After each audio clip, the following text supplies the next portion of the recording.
ಇದ್ದೀರಿ ಸರ್? ಚೆನ್ನಾಗಿದೆ. ಎಲೆಕ್ಷನ್ ಬಂತಲ್ಲ, ಹೌದು. ಬಿಜೆಪಿನ ಕಾಂಗ್ರೆಸ್? ನೀವು BJP. ಬಿಜೆಪಿ. ಹ್ಞೂ ಏನು ಮೋದಿ ಗೆಲ್ತಾರ? ಗೆಲ್ತಾರ ಅನ್ನೋದೊಂದು ಪಕ್ಷ ಇದೆ ನಮ್ಗೆ. ಗೆಲ್ತಾರ. ಹಾಂ. ಯಾಕೆ ರಾಹುಲ್ ಗಾಂಧಿ ಬೇಡವಾ? ರಾಹುಲ್ ಗಾಂಧಿ ಯಾಕೆ ಬೇಕು ಅಂದರೆ ನಾವು ಮಾಡ್ತಾ ಇರೋದೇ BJP ಮಾಡ್ತಾ ಇದೀವಲ್ಲ. ಮತ್ತು ವಿಧಾನಸಭೆ ಎಲೆಕ್ಷನಲ್ಲಿ ಒಂದೇ ಒಂದು ಸೀಟ್ ಕೊಟ್ರಲ್ಲ ಬಿಜೆಪಿಗೆ. BJP ಒಂದೇ ಸೀಟ್ ಕೊಡ್ತು ಅಂದರೆ ಎಲ್ಲ ಕಾಂಗ್ರೆಸ್ಸು ಇದು ಮಾಡಿಬಿಟ್ರು, ಎಲ್ಲ ದುಡ್ಡು ಗಿಡ್ ಕೊಡ್ತಾರ ಅಂತ ಕೆಲವು ಮಾಡಿದ್ರು, ಅದರಿಂದ ಆಗಿದೆ. ಸಿದ್ದರಾಮಯ್ಯ ಗೌರ್ಮೆಂಟ್ ಚೆನ್ನಾಗಿ ಕೆಲಸ ಮಾಡ್ತಿದ್ಯಾ? ಮಾಡಿದೆ ಅಂತ ಅವರೇ ಹೇಳ್ಕೊತಾವ್ರ, ನಮಗೇನೇನು ಇಲ್ಲೇನು ಅಂತ ಇದಾಗಿಲ್ಲ. ಗ್ಯಾರಂಟಿ ಕರೆಂಟ್ ಫ್ರೀ ಮತ್ತು ಬಸ್ ಟಿಕೆಟ್ ಮಹಿಳೆಯರಿಗೆ ಅದು ಹೇಳ್ತೇನೆ ಮಾಡಿದ್ದೀನಿ ಅಂತ ಎಲ್ಲ ಹೇಳ್ತಾ ಇದ್ದಾನೆ ಗ್ಯಾರಂಟಿ ಅಂತ. ಅದೇ ಮಾಡಿದ್ದಾರೆ ಅವರು, ಆಗೋರ್ಗೆ ಒಂದು 1/4% ಈಗ ಮಾಮೂಲು ಆಗನ್ನದಂತ ಇದ್ದಾರೆ, ಮಾಡೋದವ್ರು ಇದು ಮಾಡಿದ್ದಾರೆ.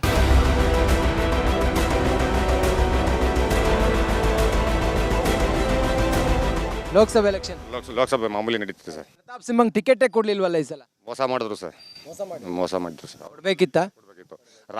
ರಾಜರಿಗೆ ರಾಜಕೀಯಕ್ಕೆ ಹೋದ್ಮೇಲೆ ಸಾಮಾನ್ಯ ಜನಗಳು ಏನು ಮಾಡೋದು, ಅಂಥವ್ರು ಕೊಡ್ಬೇಕಲ್ವ ಸಾಮಾನ್ಯದವ್ರಿಗೆ. ಬಿಜೆಪಿ ಭದ್ರಕೋಟೆ ಅಂತಾರಪ್ಪ ಮೈಸೂರು ಮತ್ತು ಕೊಡಗು, ಆದರೆ ವಿಧಾನಸಭಾ ಚುನಾವಣೆಯಲ್ಲಿ ಸೋಲ್ಸ್ಬಿಟ್ರಲ್ಲ, ಯಾಕೆ ಅಂತ? ಒಂದೇ ಒಂದು ವಿಧಾನಸಭಾ ಕ್ಷೇತ್ರದಲ್ಲಿ ಮಾತ್ರ ಗೆದ್ರಲ್ಲ, ಏನಾಯ್ತು? ಏನು ಮೋಸ ಆಗಿದೆ ಏನಂತ? ಕಾಂಗ್ರೆಸ್ನವ್ರು ಗ್ಯಾರಂಟಿಯಿಂದ ಕೊಟ್ಟರು ಅಷ್ಟೇ. ಅವ್ರಿಗೆ ಏನೇನೋ ಗ್ಯಾರಂಟಿ ಕೊಟ್ಟರಲ್ಲ ಅವರು, ಅಕ್ಕಿ ಫ್ರೀ, ವಿದ್ಯುತ್ ಫ್ರೀ, ಅದು ಫ್ರೀ ಇದು ಫ್ರೀ ಅಂತ ಕೊಟ್ಟರಲ್ಲ, ಅದರಿಂದ ಅವ್ರಿಗೆ ಕೊಟ್ಟರು. ಅವರು ಅಷ್ಟೇ ಈ ಲೋಕಸಭಾ ನಡೆಗಂಡು ಕೊಡ್ತಾರೆ, ಆಮೇಲೆ ಅವರು ಎಲ್ಲ ಗೊಳಮನ್ನಿಸ್ತಾರೆ, ನಿಲ್ಲಿಸ್ತಾರೆ ಎಲ್ಲ ಕೆಲಸನೂ. ಕಾಂಗ್ರೆಸ್ ಉತ್ತಮನ ಬಿಜೆಪಿ ಉತ್ತಮನ? BJPನೇ ಉತ್ತಮ. ಯಾಕೆ ಬಿಜೆಪಿ ಉತ್ತಮ? ಒಳ್ಳೆ ಅಧಿಕಾರ ನಡೆಸ್ತಾರೆ ಪ್ರಧಾನಮಂತ್ರಿ ಅವರು, ನರೇಂದ್ರ ಮೋದಿ ಅವರು. ಏನು ಮಾಡಿದ್ದಾರೆ ಪ್ರಧಾನಿ ನರೇಂದ್ರ ಮೋದಿ? ನಮ್ಮ ದೇಶದ ಸಾಲನೆಲ್ಲ ತೀರಿಸಿದ್ದಾರೆ. ಸುಮಾರು ಕಡೆ ಎಲ್ಲ ದೇಶಗಳಲ್ಲೂ ಹೆಸರು ಮಾಡಿದ್ದಾರೆ. ಇಂದ್ಲವರೆಲ್ಲ ಯಾರು ಆ ರೀತಿ ಮಾಡಿರಲಿಲ್ಲ. ಈಗ ಅವರೆಲ್ಲನೂ ನಮ್ಮ ದೇಶನ ಎತ್ಕುಣಿಸಿದ್ದಾರೆ. ಅದರಿಂದ BJP ಕಂಡ್ರೆ ಎಲ್ರಿಗೂ ಇಷ್ಟ. BJPಗೆ ಹಾಕ್ಬೇಕು ಪ್ರತಿಯೊಬ್ಬರು. BJPಗೆ ಹಾಕಿದ್ರೆ ತಾನೇ ಭವಿಷ್ಯ ಇರೋದು ಸರ್. ಮೋದಿಗೆ ನಾನು ಮಾತ್ರ ಸಿದ್ದರಾಮಯ್ಯ, ಮೋದಿಗೆ ಟಕ್ಕರ್ ಕೊಡು ಸಿದ್ದರಾಮಯ್ಯ ಮಾತ್ರ ಅಂತ ಹೇಳಿ ಕಾಂಗ್ರೆಸ್ನವ್ರು ಹೇಳ್ತಾರಲ್ಲ ಸರ್? ಯಾರು ಕೊಡೋಕ್ಕಲ್ಲ ಸರ್. ನಮ್ಮ ಪ್ರಕಾರ ಇನ್ನೂ ಹುಟ್ಟೇ ಇಲ್ಲ ಅನ್ಸುತ್ತೆ. ಇನ್ನೊಂದು 20 ವರ್ಷ ಗಂಟ ಎಲ್ಲ ಮೋದಿನೇ. ಆಚೆಗೆ ಏನಾದರೂ ಗೊತ್ತಾ ಭವಿಷ್ಯ ಹೇಳೋಕ್ಕಲ್ಲ. 20 ವರ್ಷ ಗಂಟ ಅವರೇ ಹೇಳ್ತಾರೆ, ನಮ್ಮ ಮನಸ್ಸಿಗೆ ಹೇಳುತ್ತೆ. ಪ್ರತಾಪ್ ಸಿಂಹ ಚೆನ್ನಾಗಿ ಕೆಲಸ ಮಾಡಿದಾರಾ? ಪ್ರತಾಪ್ ಸಿಂಹ ಫೈನಾಗಿ ಕೆಲಸ ಮಾಡಿದ್ರು, ಟಿಕೆಟ್ ಕೊಡ್ಬೇಕಾಯ್ತು, ಮೇಲ್ ಮಾಡ್ತವ್ರು ಕೊಟ್ಟಿಲ್ಲ ಅಷ್ಟೇ. ಆದರೂ ಈಗ ಅವ್ರ ಯದುವೀರವ್ರ ಪರ ಪ್ರಚಾರ ಮಾಡ್ತಾರಲ್ಲ ಅವರು.